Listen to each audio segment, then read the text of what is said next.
CBS News, 60 Minutes, Sunday on CBS.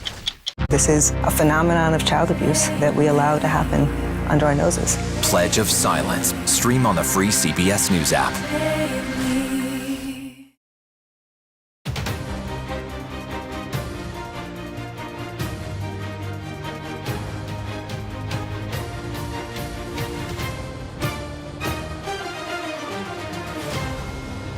Every time they file an indictment, we go way up in the polls. We need one more indictment to close out this election. One more indictment, and this election is closed out. There's an airport right up the road. Why isn't that being used? There's an ocean front 20 feet from our lobby. Why are we not using that? If Trump and Biden are the nominees, it's very likely that no labels will get access to the ballot and will offer an alternative. And, if most of the voters don't want A or B, we have an obligation to give them C. Hello, I'm Robert Costa in Washington. Welcome to America Decides. We are just days away from the first Republican primary debate and former President Donald Trump's likely surrender in Atlanta following his fourth indictment. And a new CBS News poll finds he continues to hold a commanding lead over his rivals. Our new poll finds 62% of likely Republican voters support the frontrunner, Florida Governor Ron DeSantis, in a distant second at 16%. The rest of the field polling in the single digits. And in a social media post, Trump now says he will skip the primary debates, including the first one this week. For more on this, CBS News Executive Director of Elections and Surveys, Anthony Salvanto, joins us. Anthony, always great to have you with us here on America Decides. This poll shows Trump way ahead. If a rival camp is assessing it, is there any room for them to make some gains in the coming weeks? Yeah, look, I'll add this. That's his largest lead so far in our polling. It's not just big, it's bigger than it's been. Here's what's underpinning that, Bob, and it'll start to answer your question. First of all, following the indictment, you get this support among his voters saying that is a reason, among many, that they continue to support him, right? That indictment, they want to show him support. That's one reason. But I think there's another dynamic here, and that is, who do they believe in all of this? And that answer for Trump voters is Donald Trump. When we ask generally, who do you trust to tell you the truth, things that are accurate? Donald Trump comes out on top for primary voters who are backing him, even higher than their friends and family, frankly. Now, why is that? I think you have to juxtapose it against what they see as the system, the political system, which they overwhelmingly feel is corrupt. Now, they're not alone in calling it dysfunctional, too, but it's that Donald Trump set against what they feel is a corrupt system that then turns him, in their minds, into the honest broker here. In fact, he's winning among voters who say that a candidate being honest and trustworthy is very important. So that's how it all comes together, and that's how this dynamic shapes as these indictments start to come down, Bob. The consequences of this new information, your assessment, could be really stunning long-term in the Republican presidential race. So many rival campaigns of Trump, they tell me behind the scenes that they believe if Trump ever is convicted, whether it's on a federal level with the special counsel or in Georgia, that a conviction could be the thing that keeps Republican voters early in 2024 from giving Donald Trump their vote. But based on this new CBS News poll, it doesn't seem like voters may be even swayed by a conviction.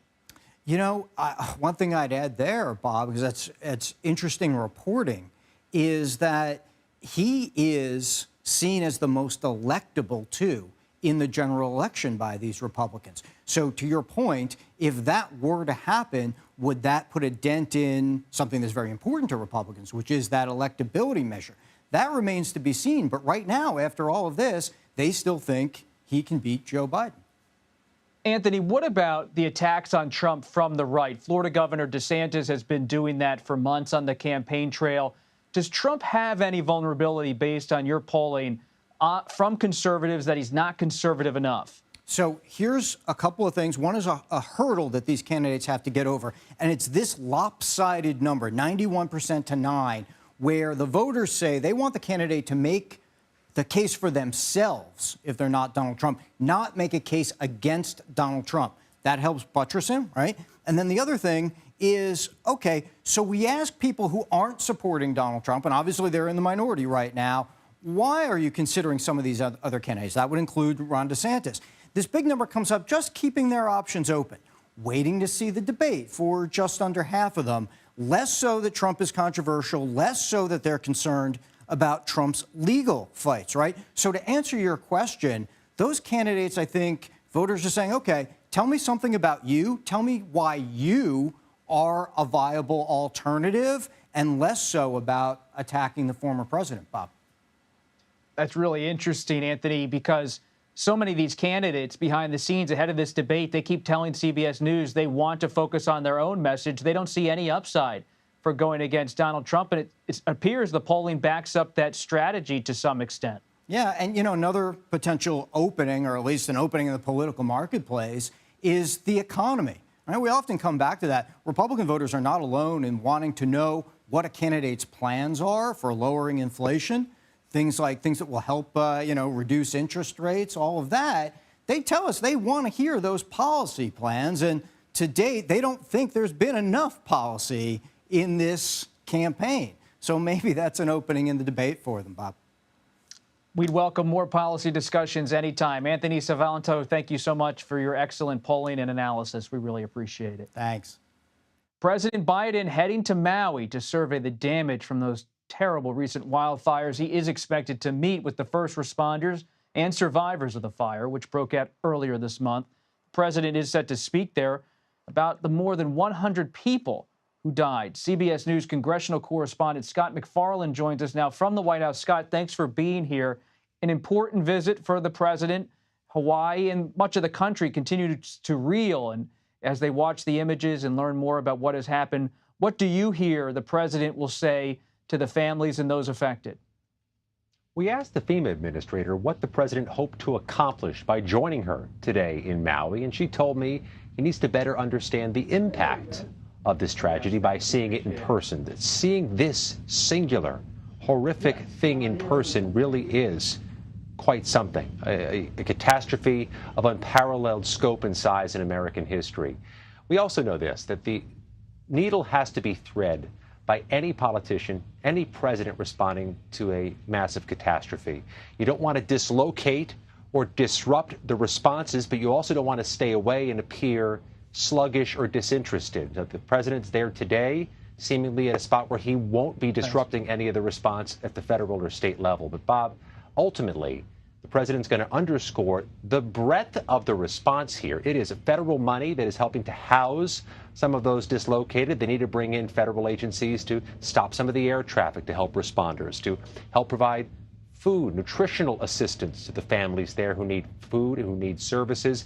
This is a breadth of scope of government we haven't seen to a natural disaster in quite some time. Scott, speaking of the scope of everything here, you're up on Capitol Hill as a congressional correspondent, keeping close tabs on what these lawmakers are up to, even though they're on summer recess. What's going on Capitol Hill to talk about funding for disaster relief, if anything? This is an emerging issue, Bob. FEMA is running short on money.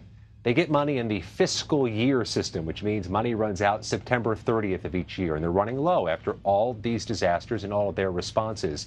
They're going to need Congress to pass new emergency funding to refill the Disaster Relief Fund, the so-called DRF. President Biden has asked for $12 billion to do just that, so that FEMA doesn't have to scale back its efforts responding to some of last month's disasters, like the flood in Vermont and the flood in the Hudson Valley of New York. But Congress, at this moment in time, Bob, as you well know, is not a reliable source of funding for anything. There is a gridlock that paralyzes this particular Congress, which makes even the easy asks, like disaster relief funding, uncertain. That's going to be the story that defines the rest of this month here in Washington. Scott MacFarlane, thank you. We appreciate your reporting. And we may be barreling toward another Biden-Trump rematch come next year. And if that's the case, No Labels and their honorary chairman, Larry Hogan, say it's possible. They'll put forward another ticket, a third-party ticket on the ballot. We'll speak with Governor Hogan next. You're streaming America Decides.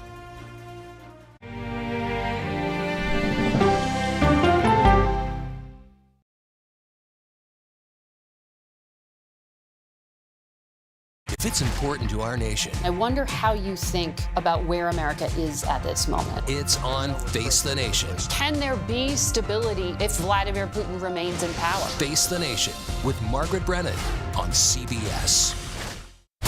America Decides, taking you inside American democracy. The most important stories on a day-to-day, hour-to-hour basis. You're going to hear a lot of reporting. It is clearly a pivotal moment. Gun control, the economy, education. Both sides of the political aisle fight it out for power. Bringing you the analysis that you need. Thoughtfully, with context. Be part of the conversation. On CBS News Streaming. Welcome to America Decides. An original documentary from CBS reports. I always tell people that Twitter would not be Twitter without Black Twitter. It's just us being in fellowship with each other. And it becomes a conversation you don't want to be left out of. People really started to recognize the power of activism on Twitter. Based on that one tweet, the hashtag #OscarSoWhite was trending around the world. If anything has really powered Black Twitter, it's been humor. If your food ain't right, we're going to tell you about that, too. We tend to create change, create culture and cool. That's how movements happen on Black Twitter and go beyond more than that. Black Twitter, the Twitterverse that changed a generation. Now streaming on the free CBS News app.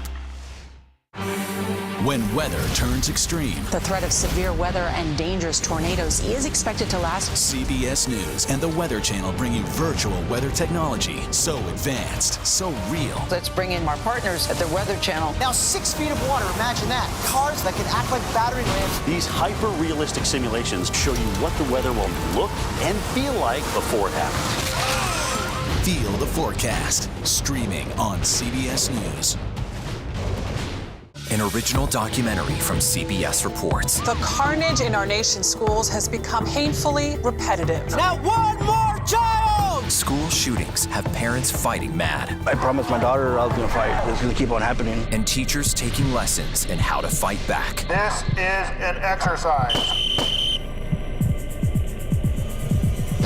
We approach it as it's you or them. It shouldn't have to be your teacher's job to protect your life. But will the battle over gun control People are afraid that they're going to lose their gun rights altogether.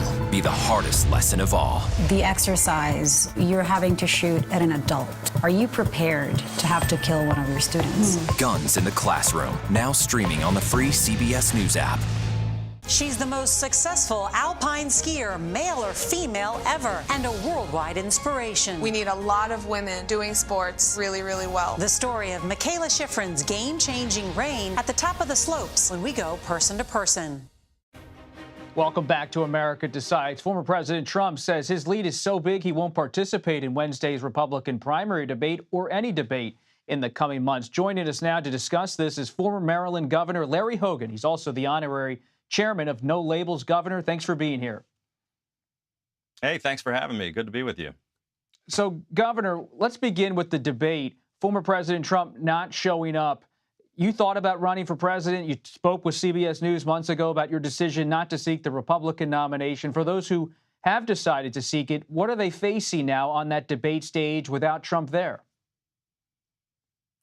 Well, it's what I was afraid of, and you and I talked about this in the spring when I decided not to run. I was concerned that Donald Trump was going to suck all of the oxygen out of the room, that all of the attention was going to be on him, and that it was going to be hard for all of the other potential candidates to get any attention or to get any traction. And unfortunately, that's what it appears as if, that's exactly the situation we're in right now with 11 candidates, and he's, far and away ahead of everybody in the pack. But this debate, even though he's not going to show up, which is, it's not surprising to me that he's going to continue to try to make it all about him. But for the candidates, and there are a number of good candidates running, this gives them an opportunity. There will be eyeballs. There will be people watching this debate. And I'm hoping that they'll get a chance to talk about some important issues and not just spend the whole time talking about Donald Trump. And they can let people know what they're all about and why they're running for president, and let the voters of America, hear that they actually care about the problems that everybody else cares about. So beyond Trump, put him to the side. What's the biggest debate in the Republican Party right now? Is it on foreign policy and support for Ukraine? Is it on the culture war? Where do you see the fissure inside the GOP? Well, it's a great question. Look, I think that unfortunately the battle has been about how do we win over Trump voters and base Republican primary voters, because that's the battle that they're in right now. It's not necessarily the same thing that the average American is concerned about. So I think most people in the country want to hear about the economy. They want to hear about crime in our cities. They want to hear about improving education. They're concerned about the war in Ukraine. And how we're going to, what our participation is going to be. There are a lot of important issues out there, but what we're talking about are other things that seem to be, where the focus is with the, culture warrior stuff and actually talking about Trump indictments over and over again. I think it's an opportunity for some of them to talk about the things they care about and why they're running. Like, for example, I think Mike Pence probably has an opportunity to put to rest where he is and what he did on January 6th. If I were Mike Pence, I would put it to the rest of the candidates. What would you have done on January 6th? Would you have abandoned the Constitution? I think Chris Christie's going to prosecute the case against Donald Trump. I think so will Asa Hutchinson, both former U.S. attorneys, both of whom are actually calling Trump out.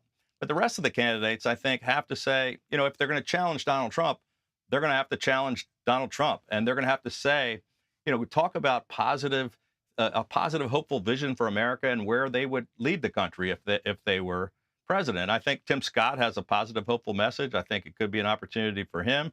I was glad to see my friend Asa make the stage. Doug Burgum. There are 6 of my former gubernatorial colleagues that are on the stage. They're all great governors, but a lot of people don't know who they are. And so I'm hoping they'll get a chance to tell America who they are. Speaking of governors, there has been a lot of chatter behind the scenes among my sources about whether 2 governors should consider late entries, Georgia Governor Brian Kemp and Virginia Governor Glenn Youngkin. You know both of these men. What is the reality of a late entry should one of them decide to seriously consider it in the coming months? Well, they're both great governors, and I had the honor of serving with both of them and supporting both of them in their election campaigns. There certainly would be good candidates for whatever office they chose to run in. But as I mentioned, we're not lacking candidates. We have 11 other candidates other than Trump. We have 6 of my former gubernatorial colleagues. I'm not sure why we would need, 1 or 2 more or what a difference they would make. But I just don't believe either one of them is going to get in the race. I know there was talk about, well, Youngkin said not this year, but maybe next year or after he finishes the election in November, he'll see and think about it. The filing deadline for the first states is October 15th. So, we're really running out of time. I think this is a lot of speculation about, things that might happen. What we ought to really focus on is how we're going to actually pick one of the folks that's out there now and lead the Republican Party in a different direction, because I want to get back to winning again. We've lost 3 elections in a row because of Donald Trump, and he's our weakest possible candidate in the general election, even though he's blowing everybody away in the primary. Let's say Trump is the nominee. Let's close here with a little discussion on No Labels, the group you serve as honorary co-chairman of, national chair. What's the percentage in your mind of a Larry Hogan appearance on a No Labels ticket sometime next year, whether it's in the summer, the spring, or the fall, whether you're the presidential candidate or the vice presidential candidate? How do you see it? I mean, just let's be candid here. What's the percentage chance you could end up on a No Labels ticket in some capacity? Well, I'm not a pundit, and I hate to speculate. I'm a pretty direct guy. I've been involved in this group for about 3 years. It's been around for 13 years. I believe in the basic principles of this organization, which is about putting the country first, about trying to bring people together, about reaching across the aisle and coming up with common sense bipartisan solutions. So I believe that's the organization does a good job of that. I don't know that they're going to run anybody. They're only willing to consider this if the nominees are Biden and Trump, and 70% of the people in America do not want those choices. And that's just a long way off. I mean, my hope, I'm still focused on, I'm not considering, I'm not thinking about, I'm not focused on any kind of an independent run. I'm focused on trying to get a Republican, starting with this Wednesday in the debate, that can win that nomination, so we don't have to talk about that.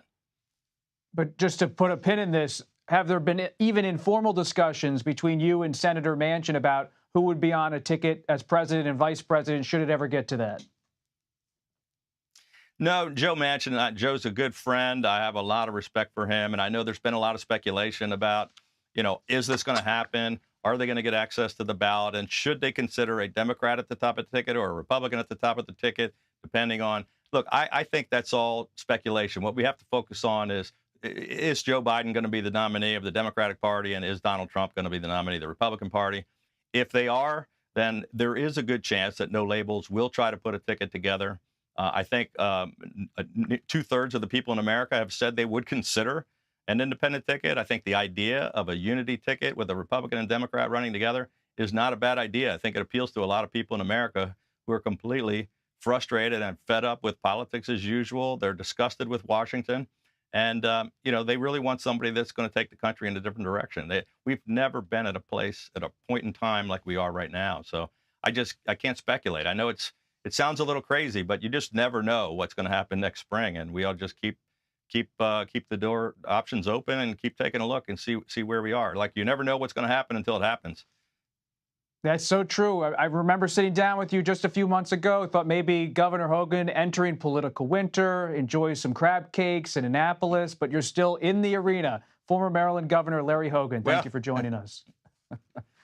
Thanks, With Bob. former President Trump saying, at least for now, that he isn't planning to show up on Wednesday for the debate, we look at the effect of his absence. You're streaming America Decides.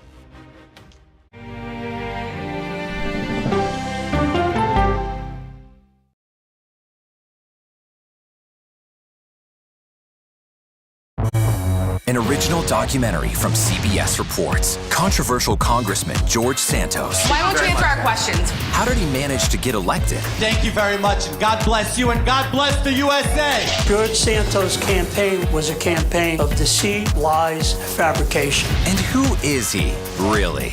I knew him as Anthony DeVolder from Queens. Really, who he is, he's a fraud. I compare him to the Tinder swindler. From people who know him, the truth, the facts, the lies. He would say that he was worth $100 million. It's an incredibly cynical episode in American politics, beyond satire. Had you ever seen anything like this? No, and I hope I never see it again. Campaign of Deceit, now streaming on the free CBS News app. She dazzled on the court and off the court as a businesswoman. Thank you for joining us on Person to Person. Tennis superstar and entrepreneur Serena Williams.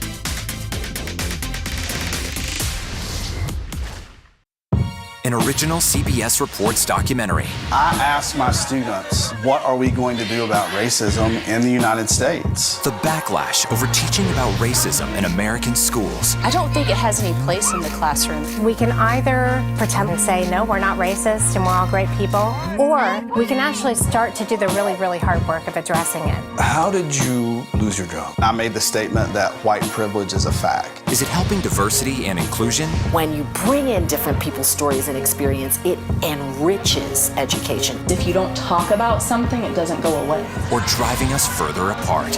What schools are doing to our children in the name of anti-racism is in fact teaching them racism. The intention is to put us in this war against each other. An original CBS Reports documentary, streaming now.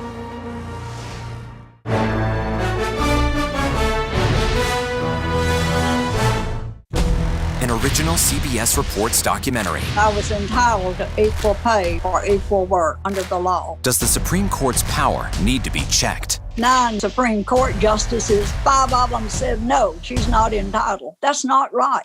Calls to fix the court tend to go along with the politics of the moment. Republican-appointed justices have all tended to go in one direction, with the Democratic-appointed justices tending to go in another. Even though it's only 9 justices, it takes 5 of them to make the law of the land. Does it have political impact? True. Political intent? Probably not true. If the American people don't trust the judgment of their court, that's a real problem for our democracy. An original CBS Reports documentary, streaming now. On our places, bright shiny faces. When you wake up in the morning, we want to be your go-to team. I don't go to work in the morning. I go for coffee with my 2 good friends, and we talk about the world. No problem with him skipping the first couple of debates. He's been on that debate stage plenty of times. I have no concerns. Whether he's there or not, I'll be just fine. I'm still holding out hope that President Trump will come. I think every one of us that have qualified for that debate stage ought to be on the stage, be willing to square off, answer the tough questions.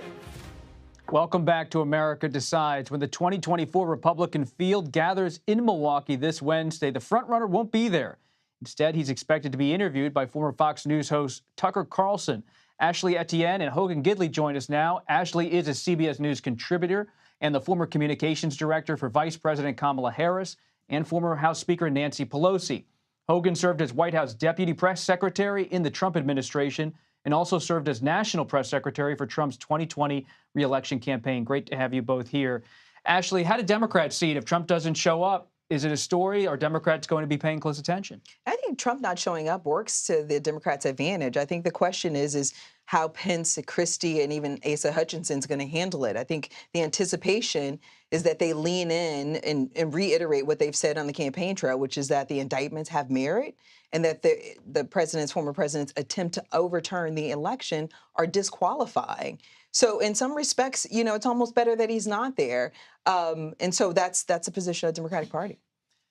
Who's the target for most of the candidates on stage if the former president's not there as the front runner? Well, look, Donald Trump's not going to be on stage, but he is going to be in the room. I imagine a large portion of the first segment will be about Donald Trump. People are going to have to answer questions about him. They hate that, of course, because debates are about creating moments and trying to build momentum around something. And so because he's not there, I think after a certain period of time, they're going to shift into what they would do, how they would govern if they were president of the United States. And so in large measure, I think these people are going to try to run in that lane of I'm Donald Trump's his policies without his personality. But I don't know that they have the ability to climb that rung of the ladder to get close enough to him. Look, all the people you just played, Pence and everyone else who says everyone should be up on that debate stage. I find it hard to believe that if they were up 40 points in polling, they'd want to be on that debate stage. In fact, they'd probably sit the first couple out and see how it shaked out. However, if you're going to get to Donald Trump, you're going to have to go one rung at a time. So you're going to have to ping off each other and try and take someone else out to get that next step, to get close enough to Trump to take him on head to head. Ashley? No, I mean, I think it's going to be interesting to see what happens at the debate. I think this is a very important moment for the Republican Party. I mean, the question that I've been asking, even when you and I last spoke in an interview, which is, where do the Republicans draw the line? They'll have to answer that question on that debate stage. Where do they draw the line? The former president's been indicted 4 times on charges that are the most egregious offenses to our national security as well as our democracy. So that's going to be the question. And I'm really curious to see how they're going to handle that particular issue to their advantage, each one of the candidates. I will say this, too, that the Biden campaign anticipates that each of these candidates are going to try to out-MAGA each other, right? And so, that would sort of push them into these subjects that aren't really having great resonance with GOP primary voters, like the woke movement that DeSantis is pushing, et cetera, et cetera. So I think that's going to be the question, is they anticipate that these guys are going to go down, become out-MAGA each other, and really, marginalize independent voters as well as soft Republican voters to Democrats' advantage. Let's pick up on something Ashley just said. There is a huge divide, according to this new CBS News poll, about how Republican voters see the investigations of the former president and how they see democracy, issues related to January 6th, and how Democratic voters see it. What does that mean for the Republican primary race? But does it have any consequences, in your view, Hogan, for the general election, should Trump be the nominee, if some voters feel the total opposite of how Republicans feel? Well, I'm not shocked that Democrats feel the total opposite of Republicans, but that's going to be litigated in time. Right now, Republicans have to flesh out who can be the best one to carry forth the mantle of the Republican Party. Obviously, Donald Trump way out in front there, and everyone's going to be jockeying for that position. I mean, the fact is, a lot of these folks are going to point to policies Donald Trump actually implemented. And what they're going to say is, I promise if you elect me, I'm going to do those things. And that very well may be the case. But the fact is, you have a former president who, quite frankly, implemented those policies. So why do Republican voters, why are they pausing over whether we should pick someone else when we know we have a proven commodity in Donald Trump? Obviously, the investigations, the indictments loom large. There are going to be a lot of conversations about that, but that remains to be seen how it would affect a general election. It's going to take some time to get there. Can I just say this? The one consistent factor across all these polls, there's a lot of talks about CBS poll versus the NBC poll. The consistent factor is that Republican primary voters are still shopping. The majority of them are still shopping. The latest CBS poll shows that 50% of the GOP primary voters are persuadable. So that gives someone a really big opportunity come Wednesday to really lay out this big vision. separate and apart from Donald Trump, lay out this big vision of how they want to move the country forward. The question is whether or not someone can walk the fine line of keeping and sort of peeling away some of the MAGA voters from Donald Trump, as well as making There is that inroads. opening, and people are looking to hear the case of the others. You do wonder, will Trump pay a political cost for not showing up? Well, my real question I have yet to answer is, will the person who tries to take down Donald Trump be able to get those voters to coalesce behind them? Because the understanding here is, if you mortally wound Donald Trump and prevent him from getting the nomination, that MAGA base is not going to be on your side. They're going to be angry that you did that. But it's not the majority. So, well, it's not the majority, but it's a large number you're going to need. It's a good 37%, 32% of the vote that may not turn out for you, that may be angry at you, and then you're going to have problems getting the rest of the voters on your side. Well, and remember, it was Chris Christie, the best murder-suicide in political history. He takes down Rubio. He gets none of his votes. They both went down because of it. We know Senator Marco Rubio has a bit of a different perspective on murder-suicide. Would not be the phrase he would use. But we could keep this conversation going all night, but we're going to have to leave it there. Ashley Etienne and Hogan Gidley, thanks so much for being here. And that does it for us today. Thanks for watching. You're streaming CBS News.